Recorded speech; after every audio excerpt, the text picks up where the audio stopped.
So it's 3 p.m. here in Cologne, Germany. Scott, what's the time in Singapore? It is 9 p.m. here in Singapore. It is 9 p.m. here. 9 a.m. when I started my trip back to Singapore 40 hours ago, actually 44 hours ago now in the United States. So I've been through many time zones over the past couple of days. Yeah. And we're very grateful that you're here, and we appreciated doing this after the turbulent journey that you had. So let's kick off this session with a few words about us, my company, and then I'll introduce Scott, hand over to him. So my name is Sohrab Salimi. Some of you I know, and I guess then you also remember me from one of the courses, workshops that I led. I'm the founder and CEO of Scrum Academy here, based out of Cologne in Germany.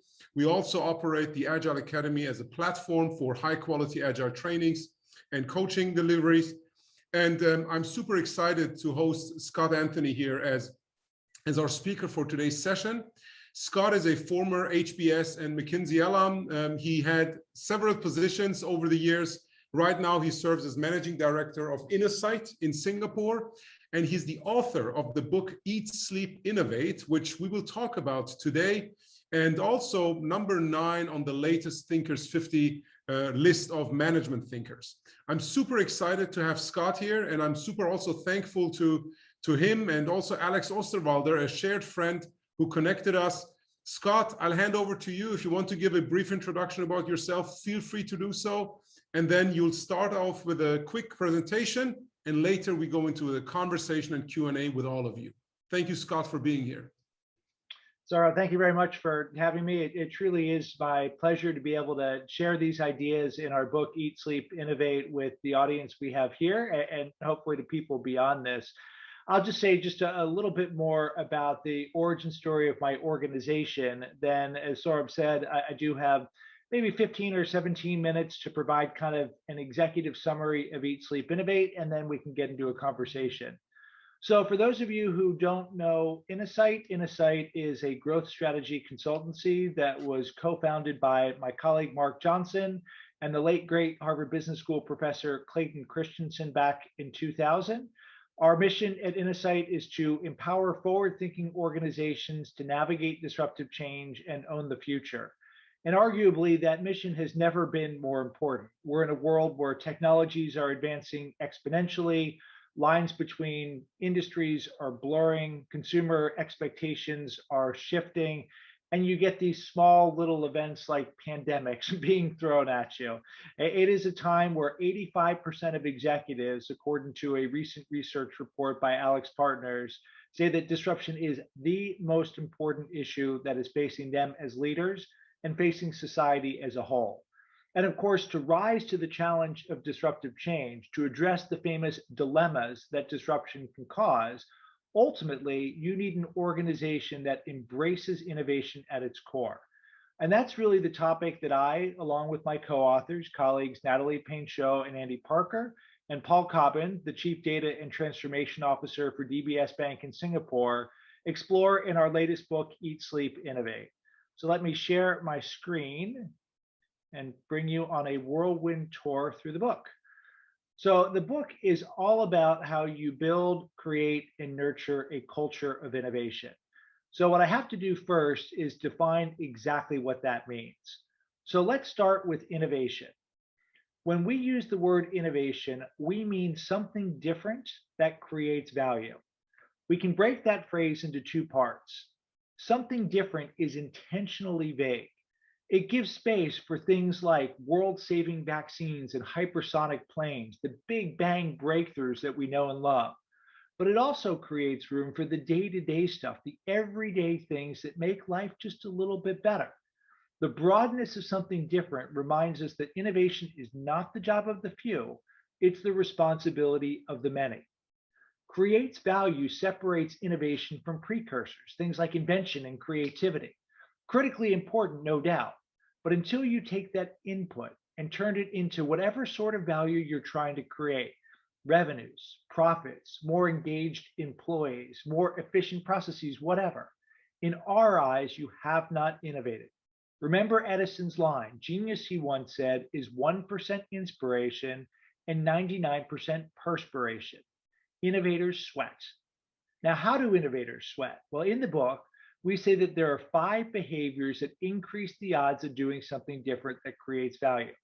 Behavior number 1, innovators are curious. The quest to do something different that creates value almost always starts with the question: why are we doing it this way? How might we do it differently? Why? Why not? What if? Those sorts of questions start the quest to find a different way to go and create value. Behavior 2, customer obsessed. If you're going to create value, you have to solve a problem that matters to your customer, to your stakeholder, to your supplier, to your colleague. Great innovators invest the time to understand their targets better than they understand themselves.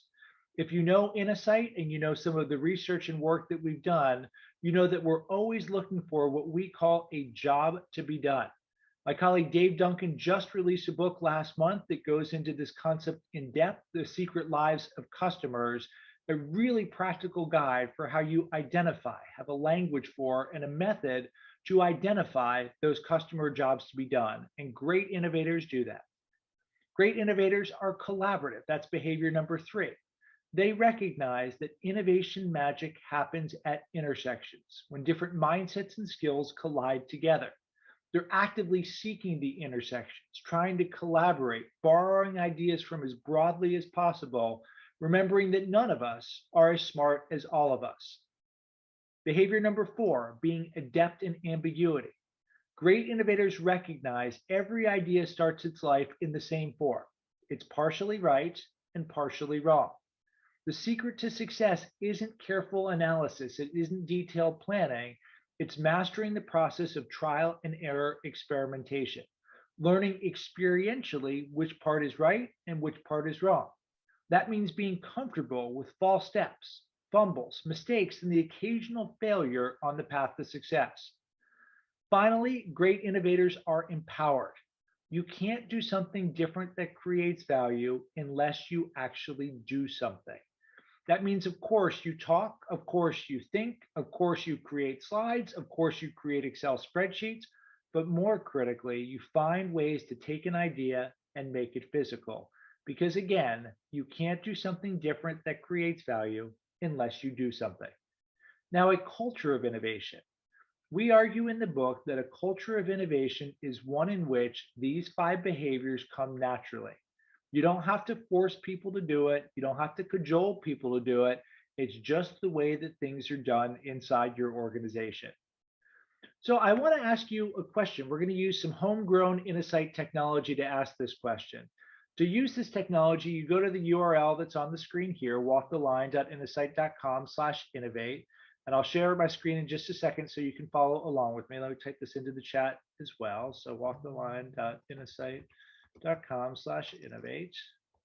The question I want you to contemplate as I get this all loaded up is, to what degree does your organization have a culture of innovation? A 0 would be you don't have a culture of innovation at all. A 10 would be you absolutely have a culture of innovation. Let me share my screen to show you how this little tool works. So it's pretty simple. This works on just about every browser. We find it works best on Chrome, but it should work on just about anything. Once you get to this website, you enter your name. My name is Scott. You go and pick the animal avatar that speaks to you. I will go with the pig today. And you enter the password, which is Innovate. Once you do that, you click Join Session. This is when I hold my breath to see if people have made it onto the website. We've got 3 brave souls that have made it. Hopefully we can get a couple more of you there. And I then go over to my second device here and click the Start button.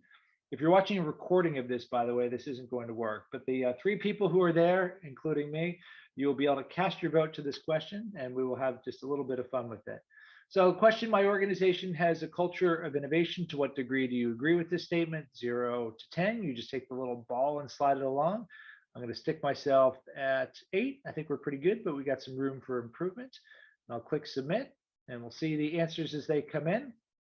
We had 4 people who are on the main site, so I'll just let the 4 of you who figured out the tool, who get the 2 thumbs up for me today, to stand there. We got another 7 that's come in. I love this tool for a couple reasons. Number 1, you get a quick pulse check on an audience.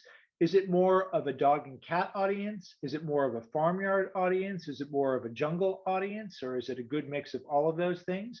Number two, you get an answer to a question like this. I'm really excited to see that there are a couple people who join me at 8. And I'm also not surprised to see that we get a couple twos, a 3, a 6, and a 7. Our experience shows this is a real deep, persistent problem.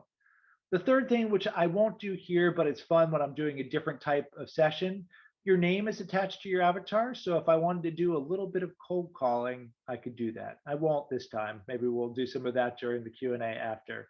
But what I'll go next to is my slide to then highlight a mystery that this research or the little question here helps to highlight.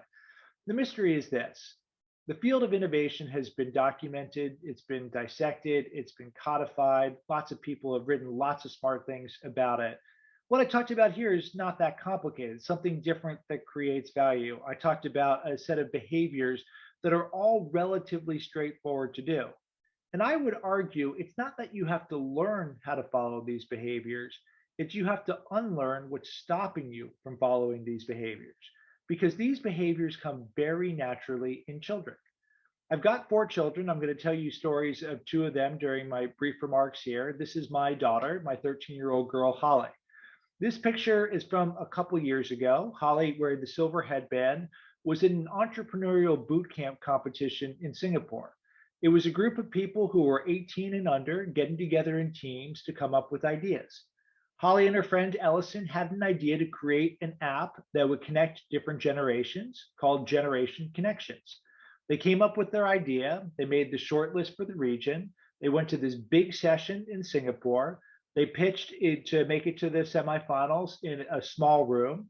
They then got to present their idea in the finals in a big auditorium. And I was an incredibly proud father when they got a second runner-up as 11-year-old girls. I didn't have to teach them. I didn't have to train them. The idea of being curious, the idea of trying new things, the idea of going and exploring things, this is something that comes really natural to children, but not natural to most organizations. So the question I have, and I want to use my walk the line tool again to answer this, is why is that? What is the barrier? What's stopping organizations from doing this? Go back to that walk the line tool. You might have to refresh your browser to see the question again and answer this question. If you had a single word to describe the barrier to innovation inside your organization, what word would you pick? None of you picked 10 for agreeing with the statement that you had a culture of innovation. So all of us have room for improvement. So let's see what you say. What is blocking innovation inside your organization? I'll go over to my screen here and watch them as they come in. So we've got daily commitments, we've got centralization. That are some of the things that we see. Let me wait maybe 30 more seconds and see what else comes in.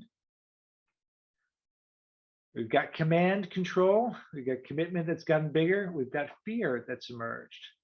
Politics, leadership failing. You know, what's interesting to me as I watch the words grow here is I started asking this question about 4 years ago now. And I've now done this exact exercise in just about every context you can imagine. I've done it in different regions in the world. Big organizations, small organizations, private sector, public sector, publicly traded, privately held, run by professionals, run by families. And you basically get 2 categories of answer.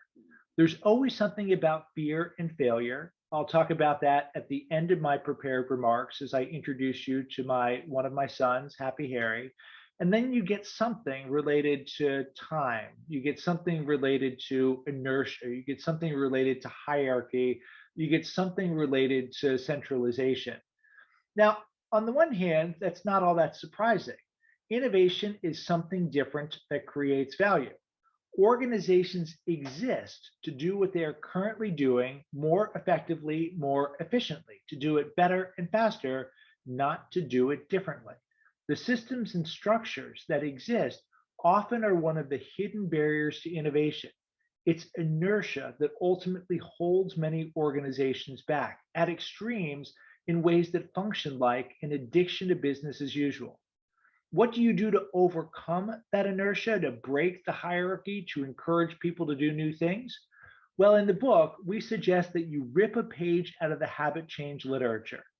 What the habit change literature tells you is if you need to fight a battle against inertia, You have to fight that battle on two fronts.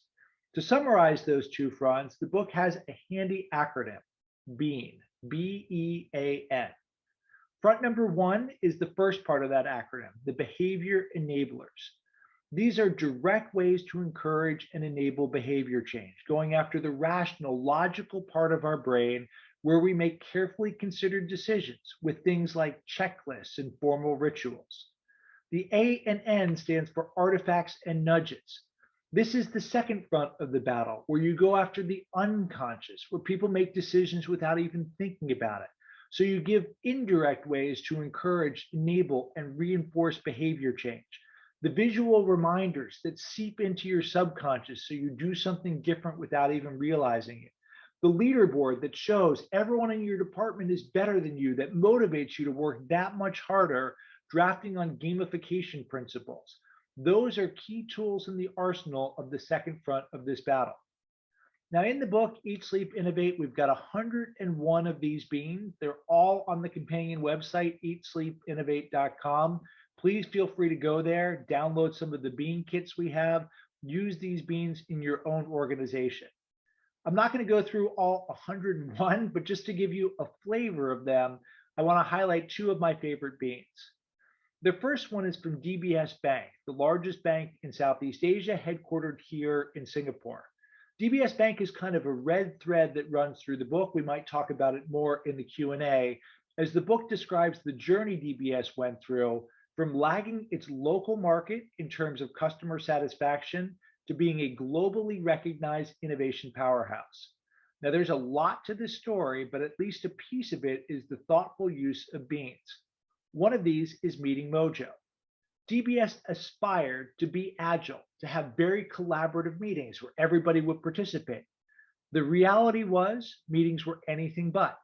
So they created this ritual called Mojo. The Mo is the meeting owner, responsible for meetings starting on time, ending on time, having clear outcomes, and having an equal share of voice, everyone participating. The Joe is the joyful observer.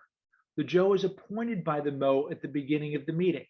They're watching the meeting. They're giving public feedback to the Mo at the end of the meeting. If they see people are digitally distracted, they can say, hold on a second, everyone put their devices down. This works.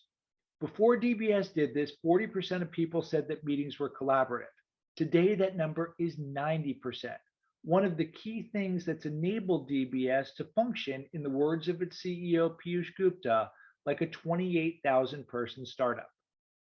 Another bean that we have in the book is the pre-mortem by Atlassian. You probably have heard of a post-mortem or an after-action review. This is what gets done when usually something bad has happened, and usually it's a way to apportion blame. A pre-mortem is something that you do before anything bad has happened. It's essentially a thought experiment. You say, okay, we've got this innovative idea we're super excited about. Let's imagine 5 years from now, it all goes horribly wrong. What might cause this to happen? The great thing about this ritual is it has two benefits. Number one, it's a fantastic way to surface assumptions you didn't realize you were making. Number two, it conditions you to a reality that when you're innovating, when you're doing something different, failure is indeed an option. And as I'll talk about in just a minute, if you fail in the right way, that's a good, not bad outcome. Now, as mentioned, we've got 101 of these beans inside the book. I won't go through the rest that appeared on the right side of the page, but certainly would be happy in the Q&A after to explore more of these examples. Now, just a single bean isn't going to solve all of your problems, but as Paul Cobbin, our co-author and the Chief Data and Transformation Officer at DBS says, one of the powerful things about beans is they shrink the change challenge into small bites. Piyush Gupta, the CEO I mentioned before, says, yes, it's unconventional, but trust me, it works. But he notes that there needs to be an orchestrated program around this. Culture change is a complex thing. I'm not going to go into all the facets of culture change, but I wanted to end by saying one thing that we view as absolutely critical to make this work happen. And to tell you about that one thing, I want to tell you a story that happened to me in Singapore in 2016. The story is about an incident involving my children. The letter you see here provides a summary of the incident. As the letter says, our children were found vandalizing the flooring of the multi-play court, the basketball court, using some materials. Good old Singapore captured this on CCTV footage. What were the materials that were used on the Sunday afternoon question, you might ask? It wasn't spray paint. That would actually be a bad thing. It was chalk. It was a Sunday afternoon and the kids were bored. They said, "Dad, can we go down to the basketball court and draw a baseball diamond on it?" Not only did I sanction this behavior, if that picture was in higher definition, you would see that I too was on the court performing this heinous act of vandalism. I want you to zoom into my now 9-year-old son, Harry. When this incident happened, he had just turned 5 years old. You see Harry on the page here. Harry's got this kind of shock of blonde hair. He kind of looks a bit like he's in a boy band. He's insatiably curious. He's always quick with a clever question. He's always got a smile on his face. His nickname at school is Happy Harry. What lesson does Happy Harry take from the chalk incident? The lesson he learns is that creative expression, even benign creative expression, carries a risk of getting slapped on the wrist. He then goes to school and learns there's a right answer and a wrong answer to tests. He goes to organizations and learns there's a right way to do things and a wrong way to do things. He's then told, go and innovate, go and do something different. No surprise, Happy Harry is not going to take that leap of faith in his organization. Learned helplessness sets in. He's not going to do anything different. If there's one thing you need to do to unleash the Happy Harrys in your organization, it's to embrace the research of Amy Edmondson from the Harvard Business School. Shape your environment so it is psychologically safe. That doesn't mean that you encourage all types of failure. There are plenty of failures that are bad, when people are sloppy, haven't done their homework, and take stupid risks. But if they fail in an intelligent way, they have a nice, interesting opportunity, they've identified the key assumptions, they've run a bounded experiment, and they've learned something, we might call that a failure, but it's an intelligent failure, and we say cheers to it. That's what Supercell, the Finnish gaming company, does. When it has a gaming effort that fails, that stops short of launch, everyone gets together and they pop open champagne. The champagne has a blank label on it where they can capture the lesson they learned from the effort. This ritual has two benefits. Number one, it shows that a good, not bad thing has happened. It encourages people to push the frontiers. Number two, it provides closure. It says this effort is done. No zombie project that sucks innovation energy's life out of an organization is spawned, creating room for the next team to do something different that creates value. Behind all of this is a fundamental belief that Ed Catmull from Pixar very eloquently described to me. If you want to unleash more creativity in your organization, Ed said, you can't tell people what you want. Rather, you need to create a culture that emboldens them to behave like innovators. And here's the kicker. You need to trust that this is what they want to do. I have that fundamental belief. My belief is the world's greatest untapped source of energy is not in the wind, it's not in the water, it's not in the sun. It's inside our established organizations, because inside those organizations are people who once were curious Charlies, hopeful Hollies, happy Harrys, thoughtful Teddies. My mission as a parent of these 4 children is to make sure they never lose their inborn curiosity, their love of learning. Our mission as advisors to organizations all around the world is to help them capture, harness, and amplify the latent innovation energy that lies within. 85% of leaders say disruption is the most important issue they're facing. We have the capabilities, we have the capacity to rise to the challenge of disruptive change. I hope the ideas discussed here and what we talk about in the discussion that follows help all of you to do something different that creates value. Thank you very much. And Sohrab, I'm now happy to get into a discussion with you and the rest of the audience. Yes, perfect. Thank you so much, Scott. It was very, very inspiring. So Scott, I'd start with a few questions from myself and then open it up to the audience. I listened to your book, which I can highly recommend to everyone here. And I would want to start with your definition of culture, because I see too often organizations talk about culture and not really having an understanding what culture is. And even if they put some kind of definition around it, it's not really tangible. And if we talk about things that are not tangible, it's very difficult to change those things. So I'd like to hear your definition of culture and how you make that culture tangible before we then go into a bit more deep dive with regards to how we change cultures based on the examples you provided in the book. Yeah, so it's such an important point. And I think for just about everything, one of the steps that people skip is getting really clear about language. And they assume because they're all talking English or French or Greek or whatever language, everyone understands each other. But if you don't have the same terms of reference, you often end up talking past each other, which is why I sometimes will spend a long time taking that very simple definition of innovation, something different that creates value, and parsing not two phrases, but each specific word in it and make sure we all understand it. So to culture, we are big believers in what Edgar Schein talks about for culture. When Edgar Schein talks about culture, he really looks at three specific elements. The first are the artifacts that you see. Now, these typically are the results of culture rather than what culture actually is. Because below, if you use the iceberg as a metaphor, below the artifacts that are the visible part of the iceberg are the day-to-day behaviors that people follow. Then below that, beneath the waterline of the iceberg, are the fundamental assumptions that people have about why they do certain things. So you put this all together, culture is not just what you see, that's a component to it. Culture is what you do, and culture is what you believe. Where this ends up being important is if you think about those three different things, you then ask the question, where do I intervene? Well, if you intervene at the top of the iceberg and you change the artifacts, that's nice, but it has no impact. If you try and change the fundamental assumptions people have, that's incredibly hard to do. We suggest focusing on the waterline. What are people actually doing on a day-to-day basis? As Richard Pascal once said, it's easy for adults to act their way in a new way of thinking than to think their way into a new way of acting. So if you can get people to start to act different, they'll start to think different. They'll start to produce different things. You'll have different artifacts and so on. So that's the way that we think about culture. Yeah. No, that really resonates with me. And I've heard that same quote that you just mentioned from David Marquette, who talks about his experience of turning the ship around, etc. So really, really good.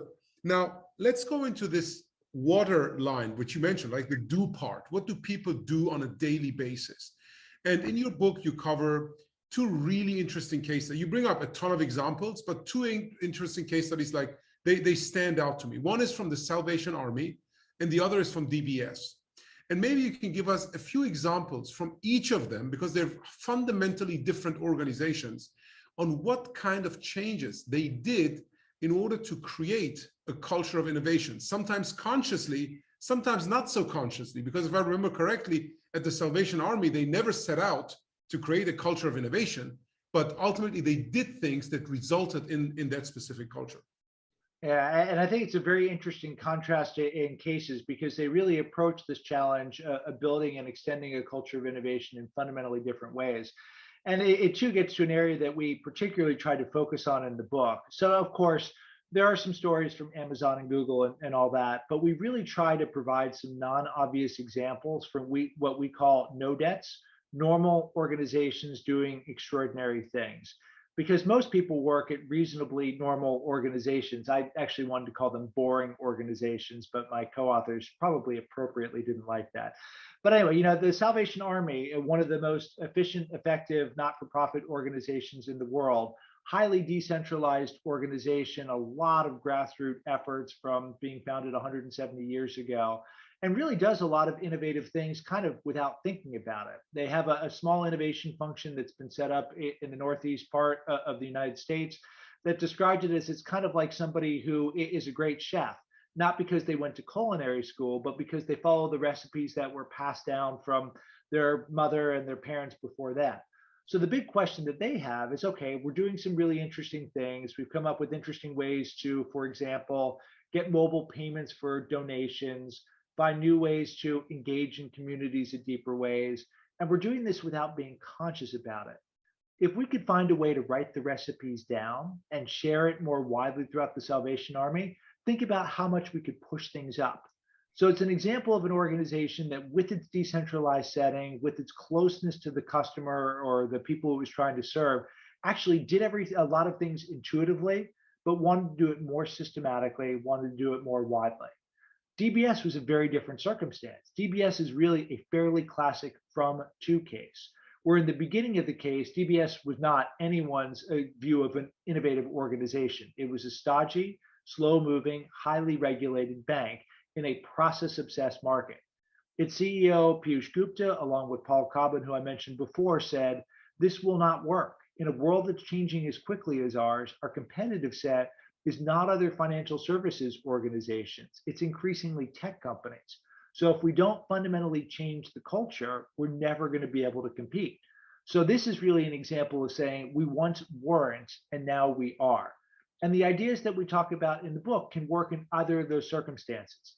I'm willing to bet even those organizations that, to my first poll question, gave themselves a 1 or 2, I bet you they're doing innovative things. Every organization is. It's hard to exist in 2021 without it. The question is, how do you shine a light on what's working? How do you do more of it? How do you do it more purposefully? How do you do it more widely? In the case of Salvation Army, it's let's capture the good and spread. In the case of DBS, it's really more of what's standing in the way of of having us do this, and how do we systematically intervene to overcome the things that are holding us back. And again, there's a lot more to say about both of those things, but I'll stop there because otherwise I'm in danger of going on for too long. No, so let me give you a follow-up question right away. Now, let's take the case of DBS, because I think many of the participants here are not working in the not-for-profit sector, and I still believe we can take a lot of the examples from the Salvation Army and apply them to the for-profit sector, but maybe they can connect better to a bank, to a large bank. Now, looking at the case of DBS, you mentioned they were like super slow, and I think that the acronym DBS was used for something else in the past, right? What was it, Scott? I don't remember correctly. Yeah, now, of course, you remember, you're just setting me up nicely, which makes you an excellent interviewer. But, Paul tells this story. He came to DBS around the same time that Piyush Gupta did, about 11 years ago. And he gets into a cab and says, take me to DBS headquarters. And the cab driver says, DBS, damn bloody slow. And that was its reputation in Singapore. It was the largest bank in Singapore. It had the most customers, which also meant the lines, the queues at its ATMs would often be legendary.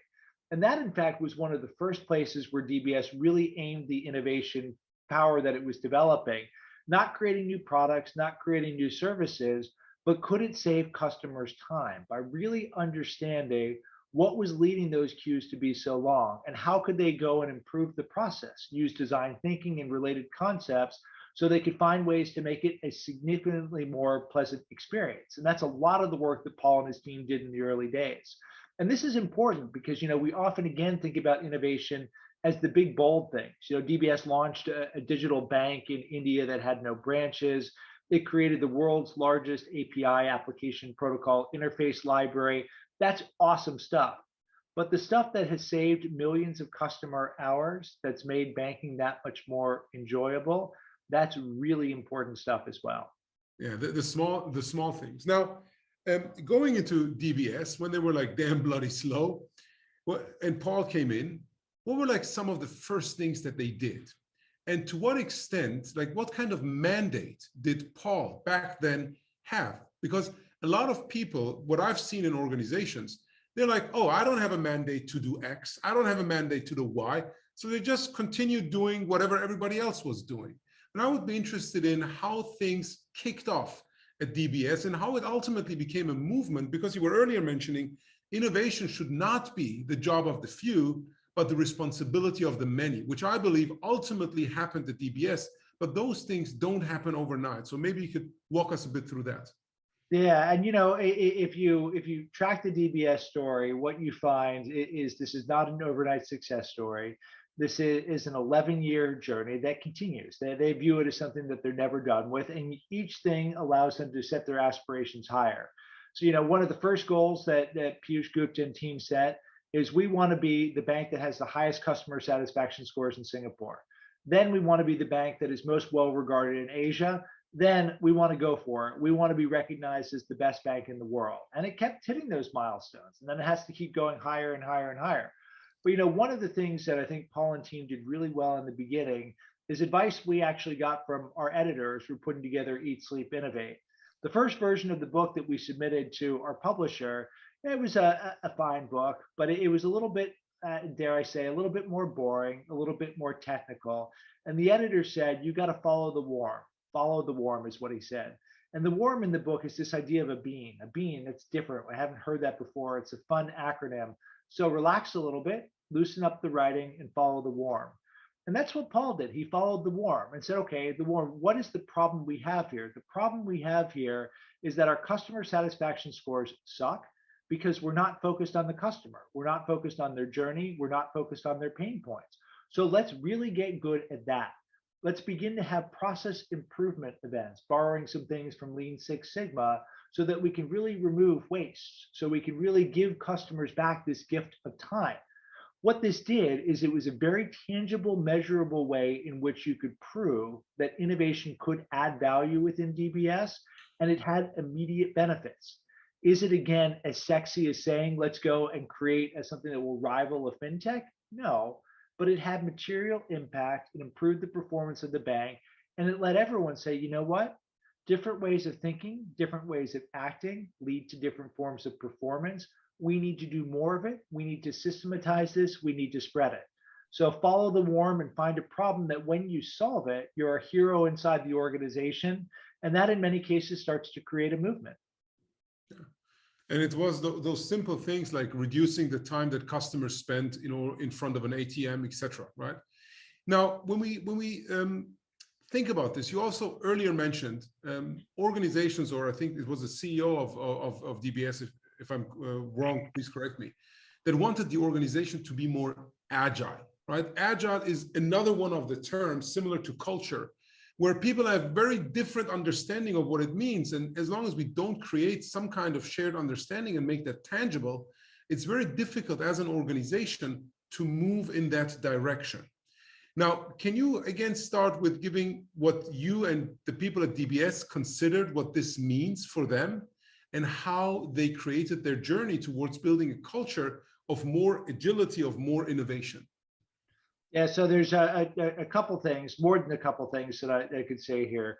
But one of the things that we describe in the book as a general principle, going beyond common language, is to get as specific as you possibly can. So it's nice to say that we should be agile, but what specifically does that mean? So in the case of the intervention I described, the Mojo idea, they said, okay, at an agile organization, there are highly collaborative meetings. What does it mean that you have highly collaborative meetings? It means that everybody is participating. You have equal share of voice.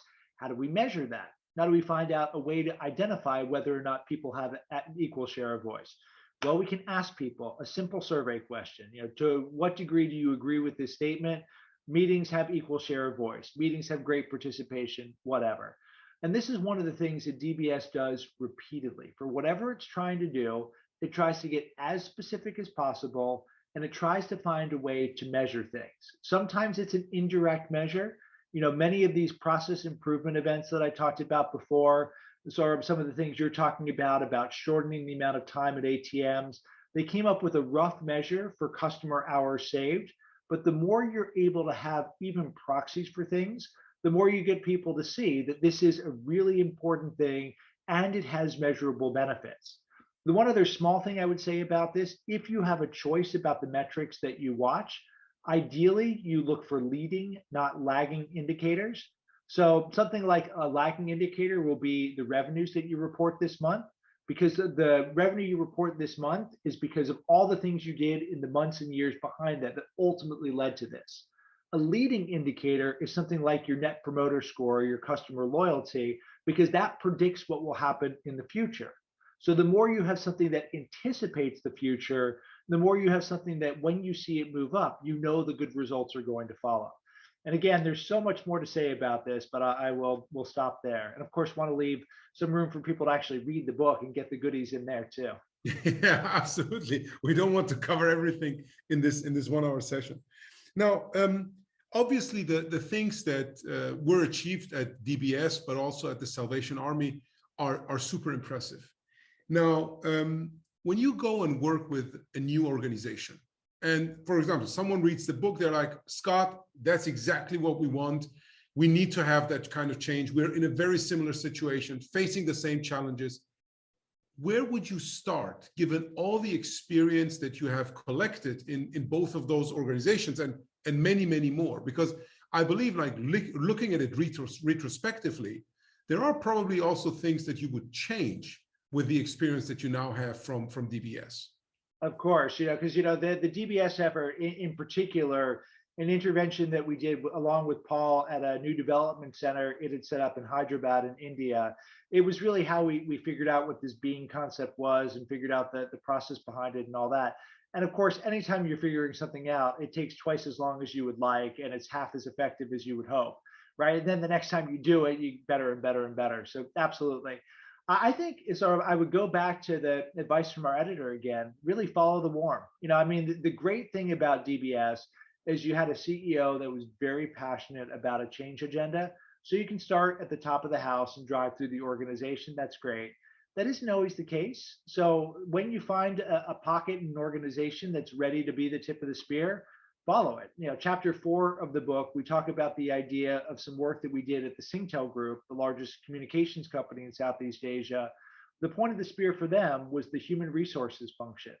They said, okay, well, if we want to create a culture of innovation, the HR function is a great place to start because they touch everybody within Singtel.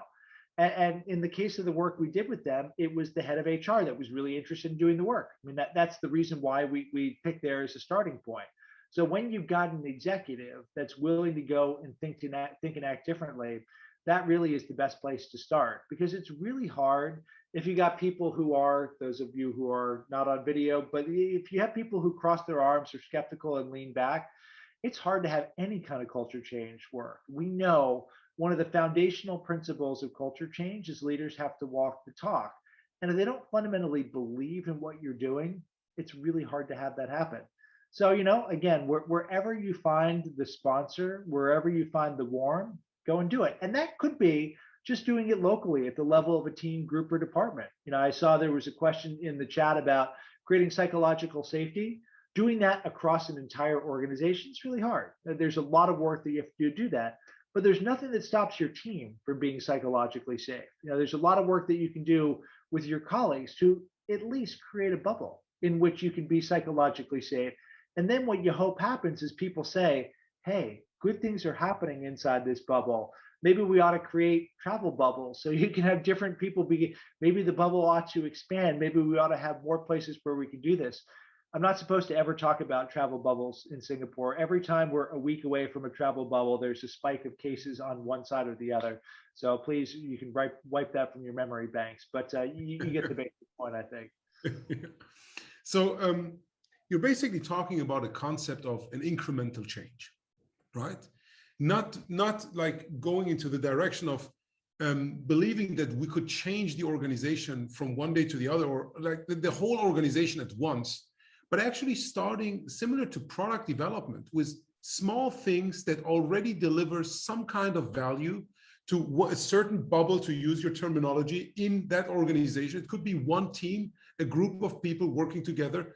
And then based on the learning that we have, create curiosity, which again was one of the 5 things that you mentioned initially of great innovators, and then spark the ideas within them. And then they go also and do some kind of stuff. And one by one, over a longer period of time, and not similar to what many strategy consultants try to sell us, like 12 months or 24-month change process, the organization will follow. But in any case, even if we do it incrementally, we will still face the people that lean back and cross their arms, right? What is one of the, a few tips that you can share with people, a bit of advice on how to deal with that resistance that is always there when change is going to happen? Do you ignore it? And if you don't ignore it, how do you address it? That would be very interesting for me to figure out. There's no perfect answer to this, and I think it's a really good question. But what I reflect on when I hear the question is a line that Scott Cook, the founder and still active board member of Intuit, had when we were talking to him about Intuit's culture change effort, which is a really, really interesting and inspirational story. So Intuit is not a household name. Many of its products are well known by people, particularly in the United States. Quicken and QuickBooks and TurboTax are its mainstay historical products. It's actually sold off Quicken, but that's a different story. But, about 10 years ago, Intuit discovered that the number one reason people liked its software is because of its ease of use. The number one reason people didn't like its software was because it wasn't easy to use. So they said, this is a problem. There's too many people who think it's too kludgy and hard to use. So we're going to set a mission of being one of the leading design thinking organizations in the world. And they achieved it. 7 years later, Fast Company, they were named one of the top 10 innovative companies in the entire world. And this is a company that has a big line of products that help people with tax preparation software. I mean, you don't expect that. But, when we talked to Scott about what it took to do that, he said, of course, it's always harder than it looks. But one of the things that we found really helpful was what he called learning by doing by everyone. Everybody needs to change behaviors, and it's the top executives, he said, who probably need to change the most.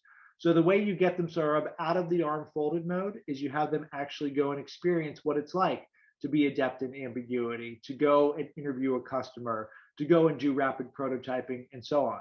Interestingly, DBS did the same thing. One of the key things it did as part of its journey is over a 1 year period, it ran two-day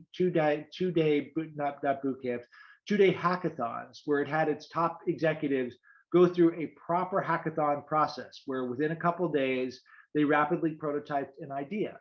The goal wasn't really to get new ideas that would be commercially launched. It was to show the executives that that's the pace at which you can innovate in this day and age. And by having them gone through the journey, they say, you know what? This stuff is really good. It works. And if we do this more consistently, it's going to have real business benefits for us. So learning by doing by everyone. Yeah. And I think what's also valuable in these kind of cases, like if people go through a hackathon, if people go speak to a customer and do these kind of things, what usually they figure out is that, oh, I had a certain set of assumptions, and those assumptions turn out to not be correct, right? Because if you don't go and don't speak to your customers, and it's always just conversations or discussions within an organization, you cannot validate your assumptions at all. So you tend to stick to them, right? That's one of the biases that probably all of us have. But once you see that this one assumption was wrong, you're probably also more open to like getting feedback on other assumptions that you have or questioning other assumptions that you have. Have you seen this also happen with executives? 100%. We did a little book tour or a little book club tied to the launch of the book last year, where we interviewed some of the people who appeared in the book. And it was a real kind of fanboy moment for me. I got to interview Ed Catmull from Pixar. And if you watch the video, you will see I'm just kind of jaw dropped at the beginning of it. I mean, the guy literally wrote the book on creating a culture of innovation, Creativity Inc. with Amy Wallace. And, Pixar is just an amazing idea factory. It was a great interview, not because of the interviewer, but because of Ed. But, the thing that really stuck with me is at the end of it, he said, I've learned that I have opinions. I have things that I think are answers, but I'm wrong about 40% of the time. So, I don't think any of my particular answers are precious. When you hear Ed Catmull, who has built a legendary company that has produced all these amazing movies, that interacted positively with Steve Jobs, and did all the things he did, say that he's wrong that frequently, you ask the question, what are the odds that I'm right more frequently than Ed Catmull? The answer is probably pretty low. So that humility that you see from someone like that is something that you gain when you have an eyes wide open experience really working on innovation. So, I mean, that's at least one example of something that fits in the pattern you described. Yeah. Now, what I believe is always very powerful is that when people get to see the experiences that others had, and maybe this relates to the question Anna is asking here, how did you share the achievements with the organization and made the benefits transparent to everyone? So looking at DBS, but also other examples that you mentioned, those initial things, like the executives did certain things, teams did certain things. Did you create certain environments where those achievements, but also like missteps, were shared with other people in the org? Yeah, there's a lot of beings in the book that have a component of some degree of public sharing. So, the Supercell Cheers to Failure ritual, which is a public ritual, the fail wall that exists in Spotify, where people can go up and write individual times that they failed with their name attached to it, innovation awards that can highlight the great things that people have done. So I think you see a recurrent theme that the more that you see, oh, people like me are doing this too, the easier it is for you to do it. Because I think one of the assumptions that people make And it is a big myth or misconception that holds innovation back, is they say, well, innovation is done by people like Elon Musk or Jeff Bezos or Jack Ma, these kind of rock star like people. That's who does innovation. And when you see, actually, yes, of course, those are great innovators, but there's lots of innovation that's done by normal people who are doing really cool things. They're just like me. That's something that I think really can help spread the culture of innovation that we've talked about here. Mm-hmm. And I do think, by the way, to the question too, to sharing the benefits, I do think, just to repeat something I said before, because I think it's really important, even if it's hard, put a measure on it. Even if it's a proxy, put a measure on it. Because then you've got something at least you can say, we were here, we've gotten to here. And if it turns out the number's gone down versus up, maybe it's the wrong number, maybe you got to study it, but you wouldn't know unless you had a number on it. So even if it's rough, put a number on everything. Now, Einstein once said, not everything that counts can be counted, not everything that can be counted counts, yes. But having at least a rough way to look at things, I think, is really important. Yeah, I agree with that. I agree with that, absolutely. Now, when I think about creating a culture of innovation and looking at the poll that you ran, one of the most things that people mentioned is fear. Fear keeps people away from doing stuff. And I think that fear is very normal, because when we do something new, we're dealing with uncertainty. And what I've always found helpful is to have some kind of structured approach, some kind of structured way of working to frequently and systematically validate what we're doing. And you just mentioned like having some kind of metrics. Is there something that you believe in, or do you believe in the same direction? And if yes, what kind of tools, techniques have you come across that you believe would be very, very good and very helpful to people starting on this journey of doing innovation more systematically without having to be afraid of doing it? Yeah, I could not possibly agree more. To the point where I wrote almost a book. I didn't write almost a book. I wrote a book, and the primary message in the book was exactly what you talked about here. The book is 2014. It's called The First Mile. It's about how do you take an idea from a piece of paper to the reality of the marketplace. And all the book really says is, you remember the scientific method that you learned in school, where for everything you got a hypothesis, you then go and test the hypothesis and you adjust based on the hypothesis. That's it. Just do that for business. So, I mean, obviously there's a lot more around it, but when you're innovating, fundamentally, you're dealing with something that has some degree of uncertainty. It's something different. There's some things you know, there's a bunch of things you're assuming. Identify the assumptions, figure out the ones that are the most important, and go and run experiments around them. And with measures on them, you can then go and say, this one worked, this one didn't. What sense do we make of this? I think there's a bunch of people who've written helpful things in this field. Rita McGrath is probably my favorite author in this area.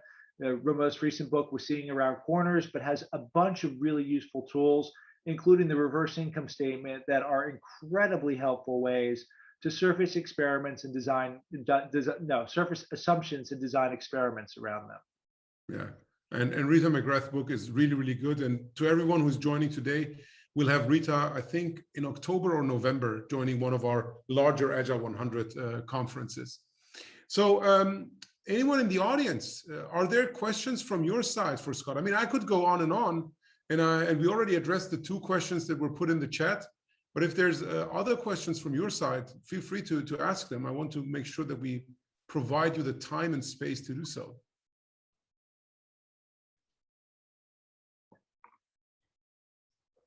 Okay, so while you're thinking, I go with another question. In the book, Scott, you cover many themes, and as you mentioned, like there's a ton of beans that you could talk about. But instead of going and deep dive on the beans, which people can look at on the website, is there anything in particular that you would still want to mention, given the set of people that we have here, many of them working in larger organizations, some of them working as consultants, and all of them working in fields related to innovation and agility, which, I mean, are basically very closely connected.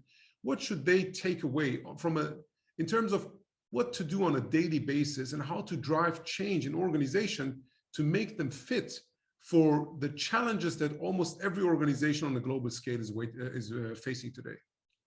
Yeah, so I think so. The comment I would make is the idea of the bean is a robust idea that can be used to try and create any kind of or shape any kind of habit inside an organization. So the book is about creating a culture of innovation, but really it's about creating a culture of X, whatever culture you want to be. If you want to be a culture of client centricity, you want it to be a culture of sustainability, you want it to be a culture of evil, don't do that, but you could, as the tools work for whatever you're trying to do, because it's proven principles borrowed from the habit change literature. We didn't come up with them, we just found a way to integrate it into an organizational construct. And there's a pretty simple process for how you create a bean. The first step is being really clear about the behavior you're trying to encourage. We have the 5 innovation behaviors in the book, but it might be something else. It might be that you want people to be more collaborative when they're having virtual meetings, or you wish the virtual meetings were less boring, or whatever. But be really specific about the behavior you're seeking. The second step then is saying, what are you doing instead of that behavior? What's the blocker that's stopping you from doing this? This can be hard work. Sometimes you have to get pretty deep to get to the root cause of what's blocking you from following that behavior, but it's work that in time that is well spent. Because once you have been specific about that behavior, once you've understood the blocker, then creating the bean is easy, because the bean encourages the behavior, it overcomes the blocker. So that's the third step. And then, like anything that's different, you go and test, learn, and iterate. So that process, being specific about the behavior, specific about the blocker, developing a bean, test, learn, and adjust, you can use it for whatever behaviors you're trying to create in your organization. And as Paul said, the great thing about it, Paul Cobbin, our co-author, it shrinks the challenge into micro shifts of change, and it works. As you said, Sohrab, it's not an overnight success story. If you're going to really shape culture at scale in organizations, it's many years to do it, but the bean is a simple, powerful step that moves you in a direction. That moves you in a direction. Now, when we look at many organizations today, they're driven by quarterly results, right? What the analysts want them to present, etc. And how do you basically go and have that conversation with a CEO or any other executive in the org that these changes that they want to see in their org are not going to happen overnight, not even in the next quarter, and probably not even in the next year, right? And in order to get to the amazing results that companies like Amazon or DBS or whatever deliver, it takes years of work, and it takes this long-term thinking. It takes discipline in order to get there. How do you have that conversation? No, it's a great conversation. We have another 2 hours because we can spend 2 hours talking about it. I won't spend 2 hours answering it, but I'll provide a couple of thoughts. First, to the question that Petra just put in the chat, what if the boss is the blocker? This kind of ties to that a little bit. I remember a moment very early on in my career where I was at a conference where Clayton Christensen was presenting, and he was teaching a case study about Teradyne, a Boston, semiconductor test design company that managed through a disruptive change. And the CEO of Teradyne at the time, Alex Darbeloff, was all over the change. And someone from the audience raised their hand and said, well, I can see that this wouldn't have worked without Alex. We're going through a disruptive change. My CEO doesn't get it. What should I do? And Clay's response was instantaneous. It was, you should quit. And at first I thought that was too glib, but I realized he was right. If you are really in the midst of disruption, if you're really trying to drive innovation and your boss is pushing against you, I mean, it's really hard to change that circumstance. I just want to be honest about that. Now, to the question, what levels of influence you have in a circumstance like you described. So this notion of short-term, long-term, there's 2 things that we suggest. Number one, point to the research. The research shows very conclusively, for those that want to create short-term value, the best thing that they need to do, paradoxically, is have a long-term orientation. One of the weird things about the world is if you focus too much on the short term, you actually destroy short-term value. McKinsey's done great research around this. So you get people to recognize that what they think is true is not. So a long-term orientation actually helps, not hurts. The second thing that I would say is, remember, where DBS started was not launching the really sexy stuff. It was finding ways to take the innovation lens and focusing in on things that actually would bring short-term benefits. So yes, having the culture change that gives the full benefit takes a lot of time, but I kind of view it as like you're rising the tide and all boats go up. And is there something that you can have that shows very quickly that there's material impact you can have from doing this? that doesn't force a short or long-term trade-off. You're essentially buying yourself the space to do the other work by demonstrating early that this is going to put points on the board and things that matter to people. Absolutely. So creating short-term wins, as John Kotter puts it, with all of his change initiatives, basically. All right, Scott, with regards to time and being aware of your jet lag probably, I want to take a few moments to just thank you for sharing all the insights with us and recommend to everyone to either read or listen the book, Eat, Sleep, and Innovate. I believe it's really, really good. We covered some of the case studies already, but it's worth going deeper into all of the other case studies. And the final word of the session, Scott, is with you from my side. Thank you very much. No, thank you as well. And I hope everybody found something useful out of this. I really do believe that when Clay wrote that book, The Innovator's Dilemma, he put his finger on a really pressing problem. But I really do believe at the same time, what we face now is the innovator's opportunity. There are so many opportunities that are opening up right now. And those that think smartly, those that try to spot and seize them, those who really shape their cultures to do what we talked about here, they're going to create the next wave of growth for their organization. They're going to make the world a better place. And I hope you are part of the vanguard that actually goes to do that. So good luck and thank you very much. Thank you, Scott.